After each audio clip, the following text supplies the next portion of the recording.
चिराग पासवान का बिहार की राजनीति में एक्टिव हो जाना एक नए राजनीति को जन्म दे रहा है। नीतीश कुमार ने एक बार फिर से चिराग पासवान को दिया बड़ा झटका, उनके विधायक को ही अपने पाले में कर लिया। चिराग पासवान और नीतीश कुमार एक बार फिर से आमने सामने आ गए हैं, क्योंकि पशुपति पारस पीछे से कर रहे हैं खेल।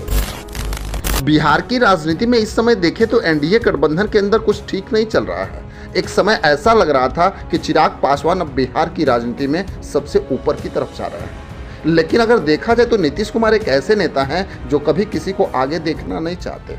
वो हमेशा से यूज एंड थ्रो पे विश्वास करते हैं। फिलहाल चिराग पासवान के साथ भी ऐसा ही नीतीश कुमार कर रहे हैं, क्योंकि नीतीश कुमार इस समय अगर देखें तो चिराग पासवान के सारे विरुद्ध काम कर रहे हैं, जो एनडीए गठबंधन के लिए कुछ ठीक नहीं होने वाला है। वैसे अगर देखा जाए तो लोकसभा चुनाव में नीतीश कुमार की बुद्धि जब काम नहीं कर रही थी तो चिराग पासवान ने बिहार में एनडीए के लिए मोर्चा संभाला था। यहाँ तक कि नीतीश कुमार के खास लल्लन सिंह को जिताने में चिराग पासवान ने कोई कसर ना छोड़ी और लल्लन सिंह चुनाव जीत भी गए। लेकिन आज नीतीश कुमार शायद ये भूल गए हैं कि चिराग पासवान ने लोकसभा में उनके लिए क्या किया। वैसे अगर देखें तो पशुपति पारस ने पार्टी टूटने के बाद रामविलास पासवान के बनाए गए ऑफिस को कब्जा कर लिया था। उसके लिए बाकायदा नीतीश कुमार ने एक नोटिस निकाला और ऑफिस खाली करने का पशुपति पारस को आदेश भी दे दिया था। राजनीतिक सूत्र तो ये भी बता रहे कि रुपौली विधानसभा उपचुनाव के दौरान नीतीश कुमार ने चिराग पासवान को अपने पास बुलाया था और ऑफिस को देने का वादा भी कर दिया था, जबकि पशुपति पारस के द्वारा ये आरोप लगाए गए कि नीतीश कुमार चिराग पासवान के पक्ष में काम कर रहे हैं।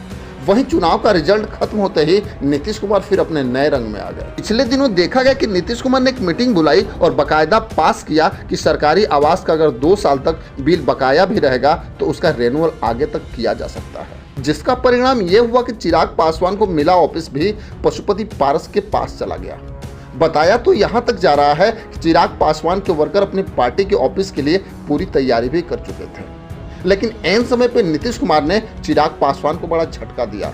लेकिन सबसे बड़ा झटका तो चिराग पासवान को तब नीतीश कुमार ने दिया जब उनके खास आदमी और रुपौली के विधायक शंकर सिंह को अपने पाले में तोड़ लिया।